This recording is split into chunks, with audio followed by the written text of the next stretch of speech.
Warning, this podcast contains sexual content, graphic language, and bodily functions. Get over it. I'm Heather Ann Gottlieb, and this is Dirty Girl, the podcast that shares stories from real women about their disgusting habits, taboo secrets, and unruly pastimes.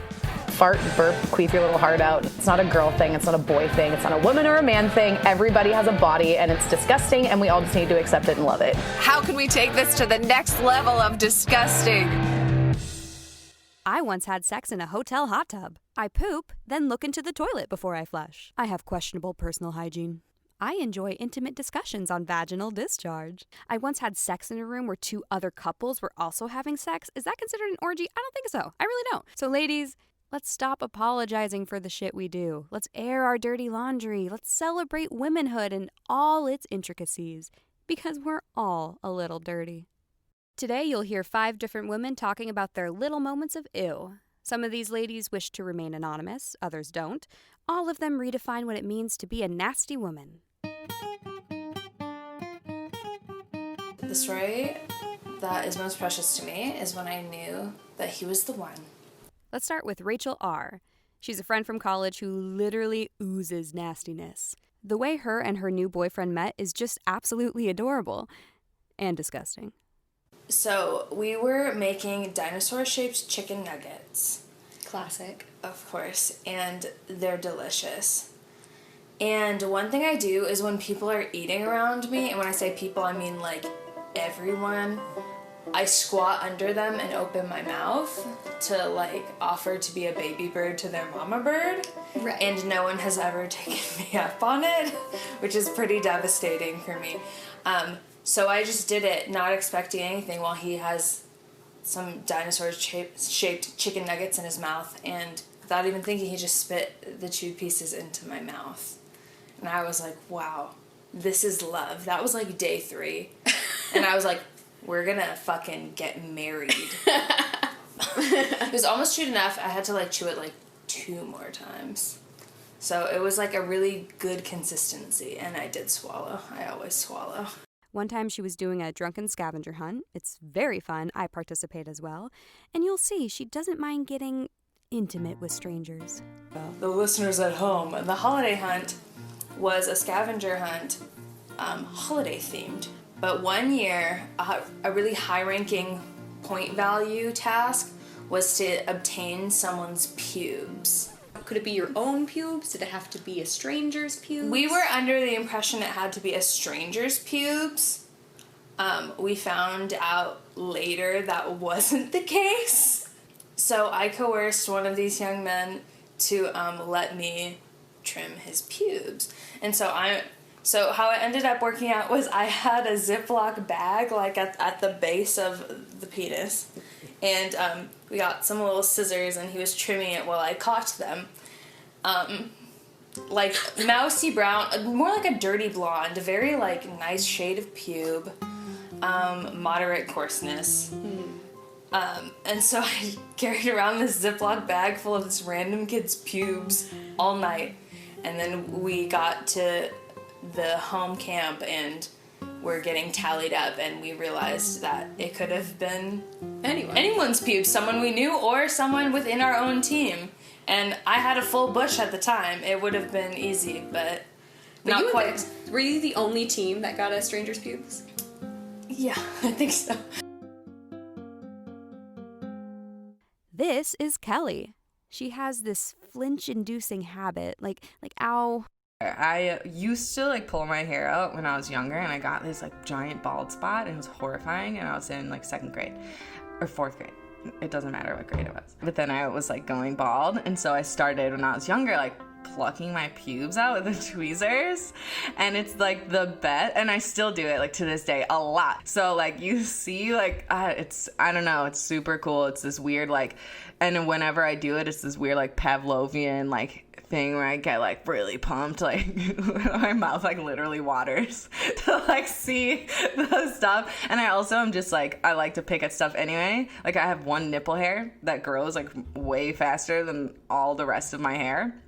And so I pluck that all the time, like multiple times. But so I'll do it if I'm like bored in the bathroom or if I'm like getting ready. So I have I have a really big closet that I like sit in to get ready and like do my makeup and stuff. I'll just be like sitting there with my head down and my legs crossed, just like, maybe I'll pluck a few pubes right now too as I'm getting ready. Like, and I feel satisfied when I get the roots, and a great way to start my day.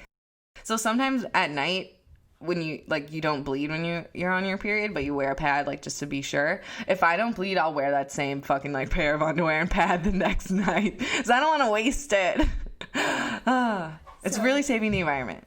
Right, and the pad's already in my underwear, and the underwear's not dirty, because the pad was there, you know? And realistically, like, how much do I, like, excrete at night that would get it that dirty to, like, not be able to wear it again? So where do you put your underwear and used pad during the day? I think I just put it like on top of my dresser. My big thing is like I have a dog, so I have to put everything like way up high because she'll like eat my underwear and stuff because she's a pervert. It's almost a good thing because I have to be cleaner, so I have to actually like put my clothes in my hamper if they're dirty instead of leaving them on the floor. And now, Catherine. She has all sorts of food allergies, but that doesn't stop her from enjoying the finer things in life.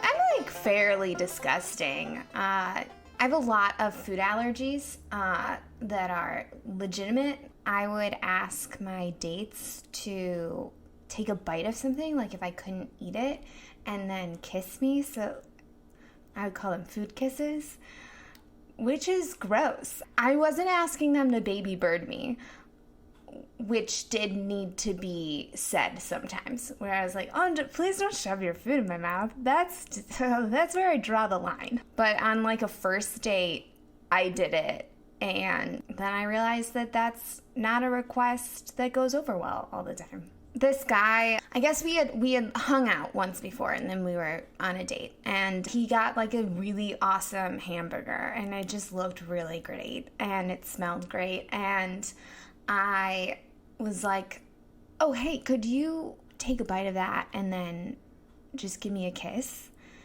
He was like, what? I was like, I can't have the bun and I don't eat beef, which is a choice, but I do really just want to experience what you're experiencing. And he gave me like this really grossed out look, and he was like, okay. And then he actually like kind of baby birded me a little, and I was like, no, that's not what I wanted at all. There was some exchange of some solids, and I strictly just wanted the air quality that was inside his mouth. But yeah, I don't know. I used to do it a lot with my ex, and he like got it down pat, where we would go out and he would breathe in my face. I'd be like, hey, just say by that and just get really close to me and then just breathe in my face. The last relationship I had, we did it all the time, and then it kind of became our thing. And so there's like some sadness now, just like held into it. But he shouldn't take that away from me. I should be able to enjoy everyone's breath. He ate like a lot of fast food, and would be self-conscious about it. And I'd be like, no, baby, come over here. Give mama some kisses. It's just... Did he ever breathe on you and you didn't like it? Honestly, no. There were some, like a burrito. What makes a burrito different from a burger? I mean, it's also the quality of like the food you're eating. I don't eat a lot of fast food. Like a burrito, that's just diarrhea later. So I don't think it's gross at all. And I'm only taking social cues off of other people. And I've done that so often in dates. I like have to remind myself, like, don't ask this person to like breathe on you. That's not socially acceptable. Let's talk about how vaginas smell. Vaginas are part of the human body. They get sweaty and excrete fluids and need to be cleaned and taken care of. However, society does this thing called shaming women for existing, and one aspect of that is vagina stench. It's no secret that vaginas can become ripe and smelly. However, so can penises and balls. But men aren't taught at an early age to constantly apologize for their existence. So they're generally less aware of genital stink than vagina owners. And less apologetic and self-conscious. Do you know how many beauty products are in the world advertising to women that the way they currently smell is a problem? And the only way to solve it is by excessive scrubbing and perfumes, which is seriously hazardous to your health. Just look up why vaginas smell, and you'll find plenty of health articles giving advice on how to change it, furthering the shame cycle. If it's super stinky, go to the OBGYN, but a little stank is normal. Stop shaming me for it. I spoke with Amy. She likes her own stench. I sniff the crotch of my jeans incessantly. Like, women worry about that. It's not all, but most women worry about, like, I mean, look, vaginas are amazing, but, like, they are different, and they get sweaty and swampy, and it's uncomfortable. I used to live in New York, and I completely relate to this, that, like, your vagina in the summer in New York smells like hot Chinatown garbage, and it does. Like, it's nasty. Like, you want to, like, know what your scent is, and I think that that's, like, only we can smell it. Smell our own scent. No one else can. But I'm so obsessed with it. I'm not like, oh yeah, it's really ripe today. But I'm like, I like to know where I stand, you know? I've been in my head before where I'm like, oh my God, I can smell my own vagina. And only you can. No one else is like, oh, it smells like your vagina. Yeah, it smells like Amy vagina in here. Like, I used to teach yoga, and I was like, whew, dang.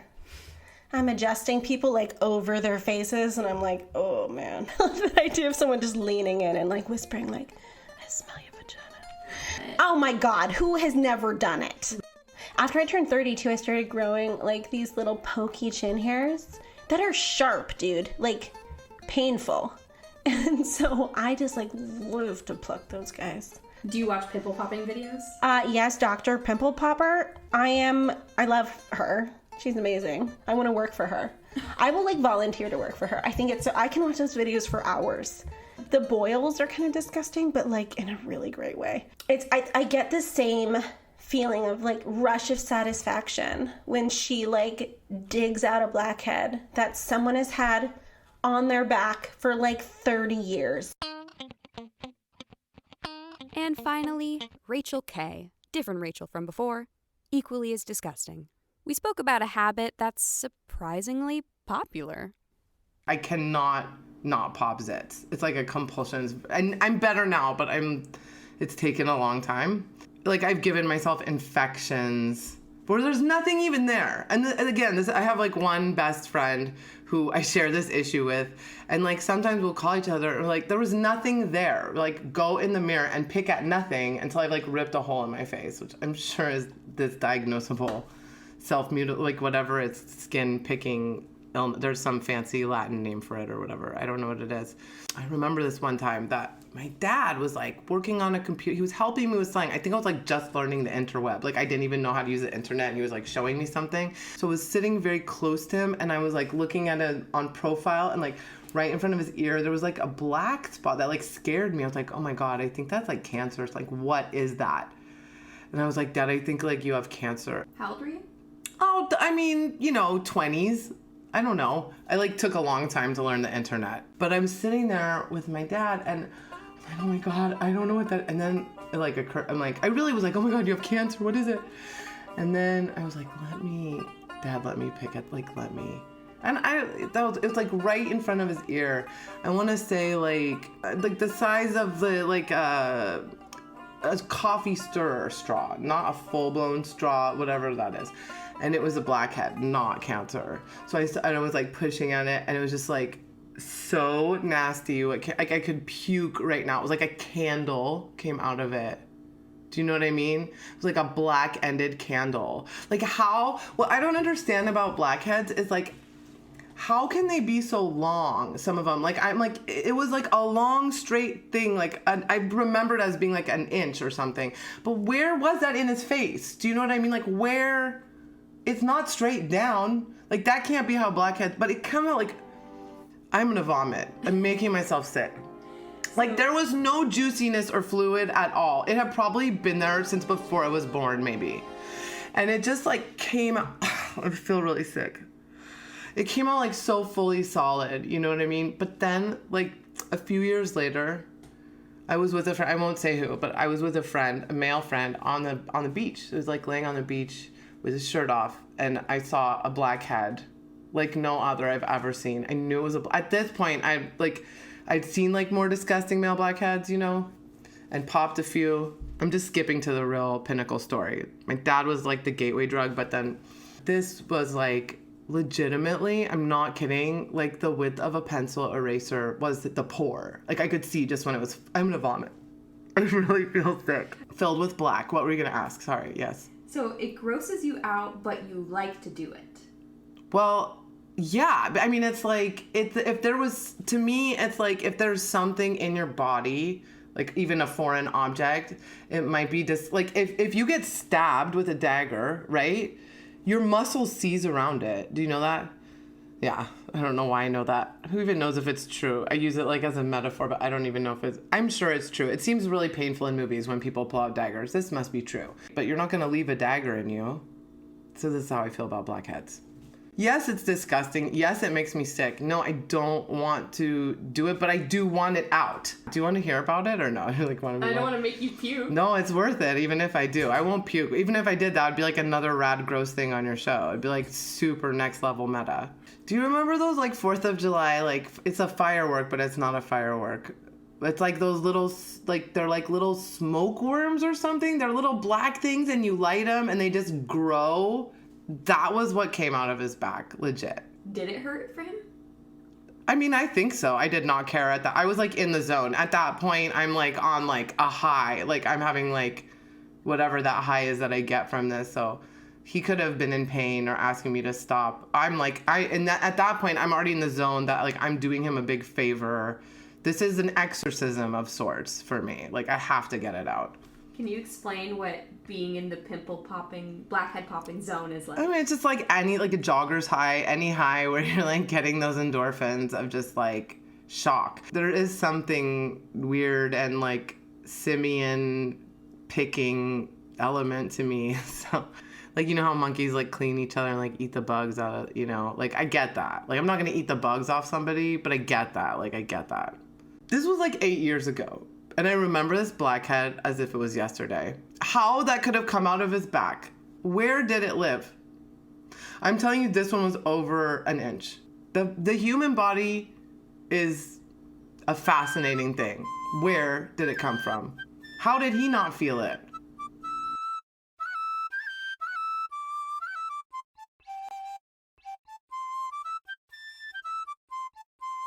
If you really like someone, you should immediately poop at their house. And I didn't learn that until I got married, frankly. Like, I was one of those people that, like, was so afraid to poop in front of a guy that I liked. Not, like, in front, not like, hey, watch this. But, like, anywhere, like, within 100 yards. And I remember once I was dating some guy, I don't even know what his name is anymore, but I was staying at his place for the weekend and I didn't poop for like 3 days, and it's so bad for you. It was awful, and it's like, that is like my main thing, like, you have to. And now, like, my life is just everywhere. I mean, like, it's disgusting at my house. Dirty Girl is a podcast that you just listened to. It's produced by me, along with Cameron Tagge and Alex Salem. Sound editing by Tristen Bankston. You can find us on Instagram at Dirty Girl Pod. I post a shitload of uber feminist stuff. You're gonna love it. We're also on Twitter and Facebook, same handle, but Instagram is my favorite. I'm Heather Ann Gottlieb. I will see you next time. Until then, take some time to be dirty today.